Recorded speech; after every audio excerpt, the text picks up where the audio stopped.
Back to my channel Nikki Navigates. तो कैसे आप सब लोग, मैं आ चुकी हूँ दोबारा से एक नई वीडियो के साथ। होप आप सब लोग ठीक होंगे और मैं भी यहाँ पे बिल्कुल मस्त हूँ। तो यार आज का टॉपिक मैंने ये सोचा था कि why a student should come in UK in 2025, मतलब ऐसा यूके में क्या है जो स्टूडेंट को यहाँ पे आना चाहिए। मेरी वीडियो लास्ट तक देखना, मतलब मैं अपने एक्सपीरियंस के हिसाब से आपको सारी इंपॉर्टेंट चीज़ें बताऊंगी। प्लीज़ लास्ट तक देखना। अगर आपको पसंद आई तो लाइक वगैरह करके जाना, ऐसे मत चले जाना। स्टार्ट करते हैं, लेट्स गेट स्टार्ट। तो सबसे पहले पॉइंट की बात करते हैं। पहला पॉइंट ये है, यहाँ पे जो मास्टर्स है वो 1 ईयर की है। बाकी कंट्रीज़ में कहीं भी देख लो 2 साल की मास्टर्स है। तो सबसे अच्छी चीज़ मुझे ये लगी थी कि फटाफट से अपनी स्टडी कंप्लीट करो और फीस भी ज़्यादा नहीं है, 13-14 लाख रुपये फ़ीस है। उसके बाद अपनी लाइन में जाओ, जॉब करो, पैसा कमाओ। सबसे अच्छी बात ये थी। सेकंड चीज़ ये है कि यहाँ पे पाउंड रेट अच्छा है। मतलब जब मैं यहाँ पे आई थी ना, तब उस टाइम पे 98 रुपीज़ था। 1 pound equals to 98 rupees. But आज के टाइम पे 110 चल रहा है, 110 रुपीज़। तो ये चीज़ भी बड़ी अच्छी है कि पाउंड रेट बहुत अच्छा है। अपने घर पे अगर पैसे भेजते हैं तो इतने सारे पैसे बन के घर पे जाते हैं तो ये बहुत अच्छा लगता है। थर्ड चीज़ ये है कि ना यहाँ पे जॉब्स वगैरह अच्छी हैं, मतलब है, सक्सेस रेट है यहाँ पे, करियर ग्रोथ है।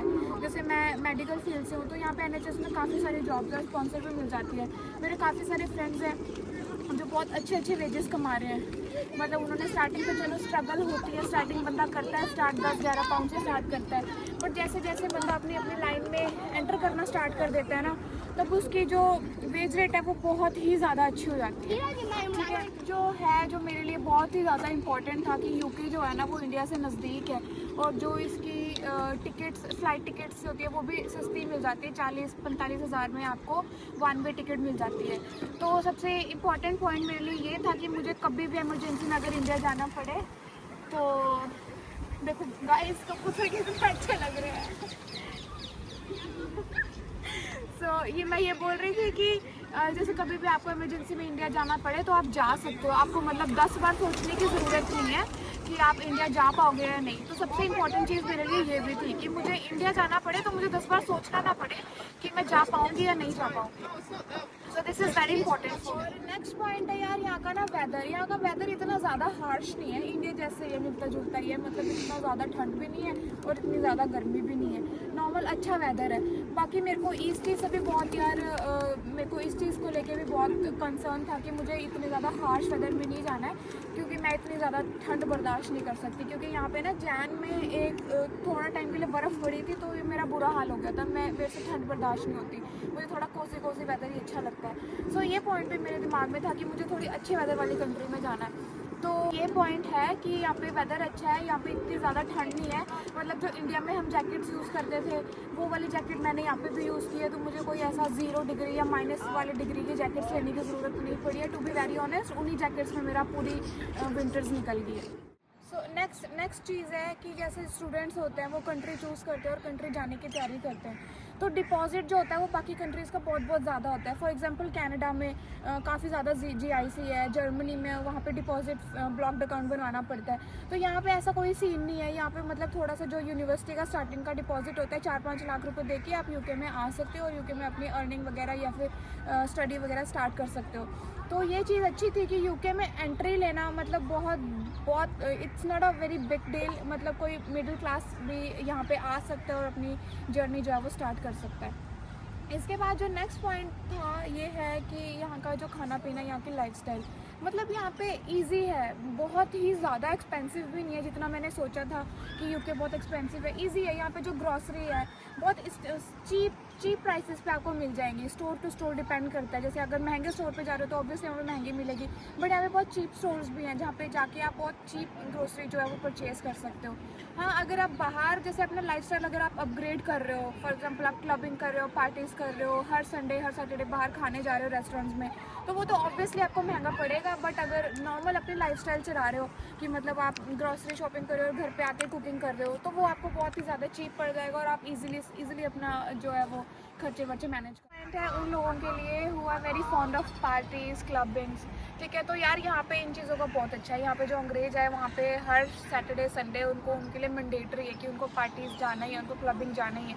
तो जिन लोगों को ये चीज़ें बहुत पसंद है, दे हुआ पार्टी पर्सन्स, तो उनके लिए तो बहुत ही अच्छा है यूके कि मतलब यहाँ पे बहुत फ़न है। यहाँ पे अगर फ़न करने वाला बंदा होना चाहिए। यहाँ पे बहुत ज़्यादा फ़न है। यहाँ पे पार्टीज़ वगैरह हर सैटरडे संडे चलती है, फ़न करते हैं लोग, चिल करते हैं। तो इस चीज़ के मामले में भी बहुत अच्छा है। बड़ा रोड़ा सा पड़ा हुआ है कि PSW बंद हो रहा है, PSW बंद हो रहा है। तो मैंने भी इसके बारे में सर्च किया कि ऐसा है कि नहीं।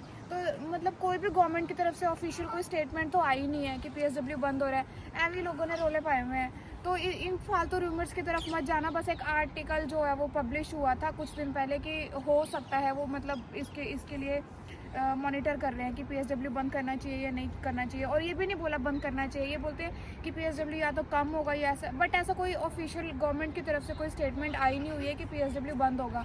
तो फालतू पैनिक मत करो। अपनी जो फाइल अगर चल रही है तो उस फाइल को स्टॉप मत करो, चलते रहने दो, ठीक है। अभी मतलब हम कोई भी डिसीजन पे नहीं आ सकते, या इसको बहुत ज़्यादा हाइप मत क्रिएट करो। ऐसे तो चलते ही रहते हैं छोटे मोटे यहाँ पे। Last and the most important point is earning of a student, how much a student can earn in a month. तो यार it depends upon your hard work, ठीक है। कि मतलब अगर आप हार्ड वर्किंग हो ना तो आप बहुत अच्छी वेजेस भी कमा सकते हो और आप इजीली अपनी यूनिवर्सिटी की फ़ीस निकाल सकते हो, इजीली अपने जो एक्सपेंसेस है वो आराम से निकाल सकते हो, ठीक है। जो लोग होते हैं ना यहाँ पे यार NI पे भी जॉब करते हैं, कैश पे भी करते हैं। तो कैश वाला तो खैर इलीगल है, मतलब मैं वो रिकमेंड नहीं करूँगी। बट अगर फिर भी जो लोग कैश पे काम करते हैं वो 1500, 1600, 1800 पाउंड्स पर मंथ ईजिली कमा रहे हैं, ठीक है। तो यार ये चीज़ भूल जाओ कि बहुत हार्ड वर्क है। हार्ड वर्क हर जगह है। इंडिया में हार्ड वर्क नहीं है क्या? इंडिया में भी तो जो कॉल सेंटर में लोग लगे हुए हैं, सुबह जाके 9 बजे बैठते हैं, शाम को 7 बजे अपने कानों से हेडफोन निकालते हैं। तो वो भी तो हार्ड वर्क है ना।